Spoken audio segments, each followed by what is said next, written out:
तो आज हम इस वीडियो में सुपरपोजिशन प्रिंसिपल टॉपिक को समझेंगे। उससे पहले लास्ट क्लास में हम लोगों ने कूलम्ब्स लॉ टॉपिक समझा था। वहाँ पे JEE नीट लेवल की क्वेश्चंस भी सॉल्व किया था। JEE में जो आया पहले जो PY की है वो सब क्वेश्चंस भी सॉल्व किया था। ठीक है, तो आप लोग अच्छे से देखना। तो आइडिया ये है कि ये जो सुपरपोजिशन प्रिंसिपल टॉपिक है इसको ऐसा भी कहा जाता है कि फोर्सेस बिटवीन मल्टीपल चार्जेस। ठीक है, तो बेसिकली एक चार्ज है उसके ऊपर अलग अलग चार्जेस ने फोर्स लगाया। तो लेट्स कंसीडर ये एक चार्ज है Q, तो यहाँ पे Q1 चार्ज है, ये इसको फोर्स लगाएंगे इस डायरेक्शन में F1 लेट्स से। ओके, तो इसका वैल्यू कुछ होंगे K Q1 Q by r square. Okay, यहाँ पे दोनों के बीच में डिस्टेंस सपोज R1 है, तो क्या लिखोगे Q1 Q divided by R1 square, और यहाँ पे K लगाना होगा। K मतलब 1/4 पाई एप्सिलॉन नॉट। इजी। तो लेट्स कंसीडर यहाँ पे Q2 चार्ज है, ये भी इसको फोर्स लगाएंगे इस डायरेक्शन में F2 is equal to K Q2 Q divided by R2 square. Let's consider this is R2। Similarly यहाँ पे अगर सपोज एक Q3 है तो उस केस में भी ये फोर्स लगाएंगे, F3 मान लिया। ओके, इस तरह से फोर्स लगेंगे। लेट्स से यहाँ पे F4 है, F5 है, वो भी फोर्स लगेंगे इसके ऊपर। तो आइडिया ये है कि ये जो चार्ज है इस चार्ज के ऊपर टोटल कितना फोर्स लग रहा है वो हमें निकलना है। That will be equal to, हम लिख सकते हैं F is equal to F1 plus F2 plus F3। Okay, अगर Q4 Q5 है तो उस केस में हम लोग इस तरह से लिख सकते हैं, तो डॉट डॉट लिखते हैं। ओके, तो इस तरह से जब लिखोगे ये गलत होंगे। क्यों? क्योंकि force is a factor quantity, so we have to draw a factor here. Okay, तो अभी F1 की वैल्यू पुट करो, F2 की वैल्यू पुट, उस तरह से आप लोग लिख सकते हो। तो सिंपल है, बेसिकली आइडिया ये है कि इस चार्ज के ऊपर टोटल फोर्सेस कितना लग रहे हैं वो निकलने दिया था, तो हमने इस तरह से निकल लिया। तो ये जो चीज़ है इसको हम लोग क्वेश्चन में अप्लाई किस तरह से करेंगे उसको अभी देखना है। तो उसके लिए ऑब्वियसली एक क्वेश्चन सॉल्व करना होगा, है ना। तो क्वेश्चन एक काम करते हैं, एक IIT के क्वेश्चन, ये IIT की क्वेश्चन है, तो इसको हम लोग सॉल्व कर लेते हैं, सब कुछ आराम से क्लियर हो जाएंगे तब। ओके, तो इसको मैं मिटा रहता हूँ, आप लोग इसे नोट करके रखना। ठीक है, तो क्वेश्चन को एक बार खुद सॉल्व करने की कोशिश करो। क्या पूछा क्वेश्चन में? An infinite number of charges each equal to 4 microcoulomb are placed along x axis at x is equal to 1 meter, x is equal to 2 meter, x is equal to 4 meter and 8 meter and so on. Find the total force on a charge of 1 coulomb placed at the origin. Okay?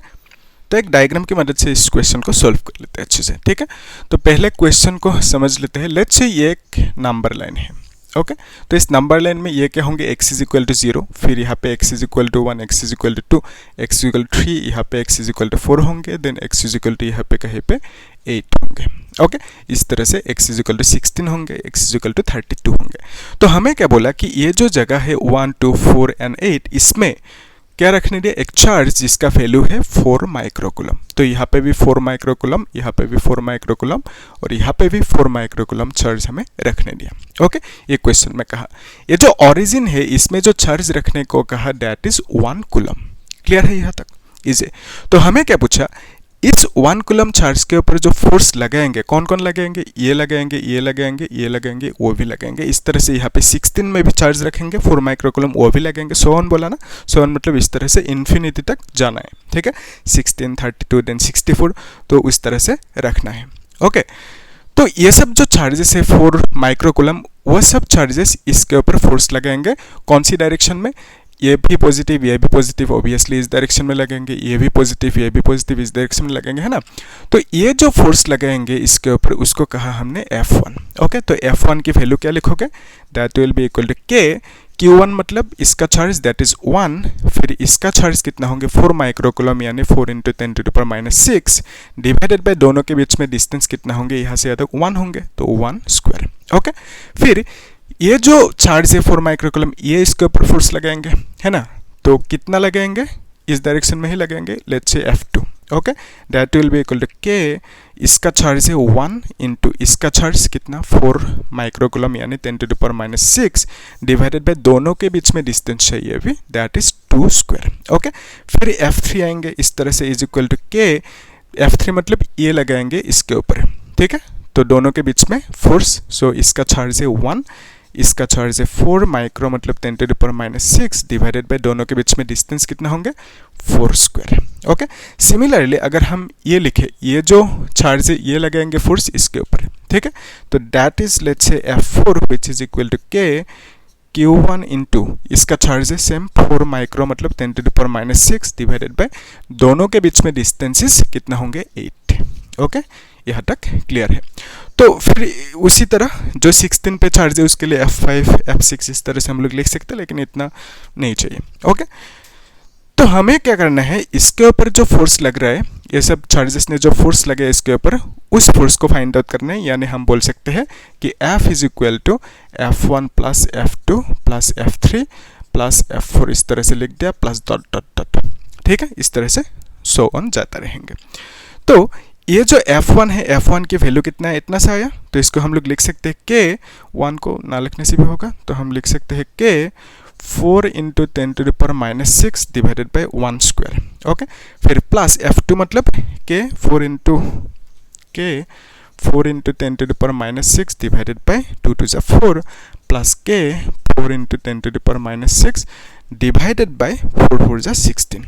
Okay, फिर into 4 into 10⁻6 के होंगे ना, then यहाँ पे कितना होंगे 8 8 ज़ा 64। Okay, and plus dot dot dot इस तरह से सो ऑन लिखना है। तो नेक्स्ट स्टेप में क्या करेंगे हम लोग, ये जो क्या कॉमन ले सकते हैं, K को कॉमन ले सकते हैं। ठीक है, 4 इंटू 10⁻6 को भी कॉमन ले सकते हैं। देन वी कैन राइट 1/1 प्लस 1/4 प्लस 1/16 प्लस 1/64। Okay, plus dot dot dot. तो अभी देखो ये जो चीज़ है ये एक इनफाइनाइट सीरीज है, तो इसको अभी सम करना है, ऐड करना है। तो उसके लिए हम लोगों को क्या चाहिए, ज्योमेट्रिक प्रोग्रेशन। ठीक है, तो अगर आप लोगों को डाउट है मैं दिखा देता हूँ, geometric progression and arithmetic progression. Okay, तो यहाँ पे देखना, इसको नोट करके रखो। ठीक है, तो आइडिया ये है कि जो एरिथमेटिक प्रोग्रेशन है AP, इसका मीनिंग क्या है। सपोज मैंने एक नंबर लिखा 2, next number will be 4, next number will B 6, next number will B 8। Okay, तो यहाँ पे हमने क्या किया, इसके साथ 2 प्लस किया। तो नेक्स्ट नंबर को फाइंड आउट करने के लिए हम लोग 2 प्लस करेंगे इस तरह से। ओके, तो ये जो 2 है इसको हम बोल सकते हैं common difference. Okay, common difference जिसका सिंबल हम लोग लिखते हैं यूजुअली स्मॉल d। ओके, तो ये हमें कॉमन डिफरेंस मिला। ये है एरिथमेटिक प्रोग्रेशन, जहाँ पे नेक्स्ट नंबर को फाइंड आउट करने के लिए हम लोग ऐड करते जाएंगे। 2 कर सकते हो, 3 कर, जो भी है, मतलब एज पर क्वेश्चन जो भी ऐड करना है। ओके, तो नेक्स्ट जो ज्योमेट्रिक प्रोग्रेशन है इसका मीनिंग क्या है, GP। तो GP का मीनिंग है कि यहाँ पे जैसे प्लस किया था, GP में हम लोग मल्टीप्लाई करेंगे। सपोज पहला नंबर ले लिया हमने 2, तो next number will be equal to 2, suppose 2 से मल्टीप्लाई किया, it will be 4, next number will be 4 2 ज़ा 8, देन 16, देन 64, सॉरी क्या लिखा मैंने, 16 2 ज़ा 32, देन 64 इस तरह से। तो यहाँ पे नेक्स्ट नंबर को फाइंड आउट करने के लिए हमने 2 मल्टीप्लाई किया, 3 भी कर सकते हो, जो करना है मतलब, फिर इंटू 2 इस तरह से मल्टीप्लाई किया। ओके, तो यहाँ पे ये जो 2 है इसको हम बोलेंगे common multiplier. Okay, common multiplier जिसका यूजुअल सिंबल है R। ओके, तो ये है एक सीरीज। तो यहाँ पे इन नंबर्स को ऐड करने के लिए कुछ फॉर्मूला होंगे, ऑब्वियसली उनमें हम लोग नहीं जाएंगे, जो अभी चाहिए हम लोगों के लिए उसको देख लेते हैं। ठीक है, तो अगर इनफाइनाइट सीरीज है, सपोज ये इन्फिनिटी तक इस तरह से जा रहे हैं, तो उसके लिए फॉर्मूला क्या होंगे। एक्चुअल में आइडिया ये है कि फॉर्मूला को यहाँ पे देखो, यहाँ पे नेक्स्ट नंबर को फाइंड आउट करने के लिए हम लोग क्या मल्टीप्लाई कर सकते हैं, ऑब्वियसली 1/4। ओके, तो यहाँ पे भी नेक्स्ट नंबर को फाइंड आउट करने के लिए हम लोग मल्टीप्लाई करेंगे 1/4। यहाँ पे भी नेक्स्ट नंबर को फाइंड आउट करने के लिए 1/4 मल्टीप्लाई करेंगे। तो बेसिकली ये हुआ एक ज्योमेट्रिक प्रोग्रेशन। तो यहाँ पे ये क्या होंगे, कॉमन मल्टीप्लायर, यानी R की वैल्यू। ठीक है, तो यहाँ पे R की वैल्यू कितना आया, 1/4। तो यहाँ पे एक चीज़ ध्यान में रखना है कि ये जो 1/4 है that is less than 1। Okay, तो इस केस में R की वैल्यू लेस देन क्या है, 1 है। ओके, क्या लिख रहा हूँ मैं, ये 1 होंगे। ठीक है, तो R की वैल्यू लेस देन 1 है। ओके, तो R की वैल्यू 1/4 मतलब लेस देन। तो ये क्यों कहा, क्योंकि फॉर्मूला इस हिसाब से बदल जाएंगे। अगर R की वैल्यू ग्रेटर देन 1 होंगे तो फॉर्मूला अलग होंगे, R की वैल्यू लेस देन 1 होंगे तो फॉर्मूला अलग होंगे। तो देखो ये तो समझ में आ गया AP एंड GP। तो इस केस में जो R की वैल्यू आया, कितना आया, 1/4, and that is less than 1। तो हम लिख सकते हैं R इज लेस देन 1। तो उस केस में जो इन्फिनिट सीरीज है ना, ये तो इन्फिनिट सीरीज की जो समेशन होंगे, सम विल बी इक्वल टू, हम लिख सकते हैं A डिवाइडेड बाई 1 - R। तो ये है इन्फिनिट सीरीज की formula for geometric progression. Okay, for geometric progression when r is less than 1। Clear है? तो यहाँ पे a की वैल्यू क्या होंगे, पहला term debt is 1 divided by 1 minus r की वैल्यू है कितना है, r की वैल्यू 1/4। ओके, तो यहाँ से हम लोग लिख सकते हैं 1/3/4। ओके, तो डेट इज इक्वल टू 4/3। तो जो ये सामेशन है, इस साम की वैल्यू कितना है, 4/3। ओके, तो यहाँ तक क्लियर है। इसको मिटा देता हूँ। तो हम लोग वैल्यूज पुट कर सकते हैं। k की वैल्यू कितना है, 9 × 10⁻⁹, फिर 4 × 10⁻⁻6 इंटू इसका सामेशन की वैल्यू कितना है, 4/3। ओके, तो अभी 3 से कैंसिल आउट होंगे ये, 3 3 = 9, देन 3 4 = 12।